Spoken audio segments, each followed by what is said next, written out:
அனைவருக்கும் வணக்கம். 12th மேக்ஸில் எக்ஸசைஸ் 7.5ல கொஸ்டின் நம்பர் 2 பார்க்குறோம். சார் நம்ம ஏற்கனவே போன சம்மில் பார்த்துருந்தோம். இந்த எக்ஸசைஸ் ஃபுல்லாகவே நம்ம இதை வந்து பார்ஷியல் ஃப்ராக்ஷன் பண்ணி தான் யூஸ் பண்ண போகிறோம் அப்படின்னு. அதுவும் இல்லாமல் சில ஃபார்முலாவும் எழுதியிருந்தோம். ஸோ வேணும்னா அந்த வீடியோவில் ஃபஸ்ட்டில் எழுதியிருப்போம் பாருங்கள். ஸோ அந்த ஃபார்முலா யூஸ் பண்ணி நம்ம போட்டுக்கலாம்.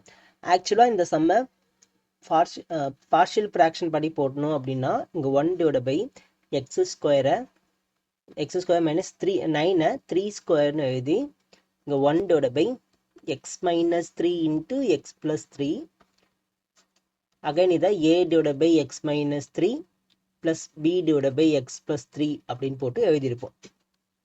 சரிங்களா? ஸோ அப்படி தான் போடணும்.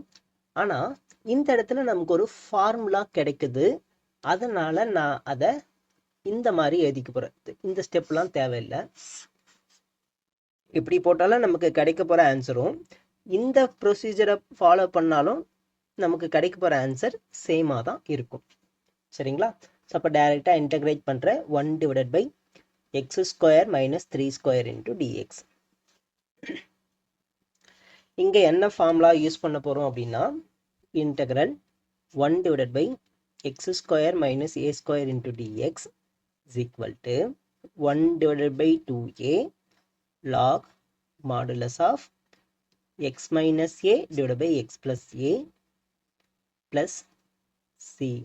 ஸோ இந்த ஃபார்முலா தான் பயன்படுத்த போகிறோம். இந்த ஃபார்முலா 3 ஃபார்முலாவும் ஒன்றா எழுதியிருந்தோம் போன வீடியோவில்.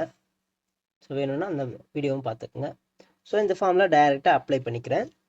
1/, 2 இன்ட்டு இங்கே ஏவோட value 3 log modulus of x minus 3 divided by x plus 3 plus c.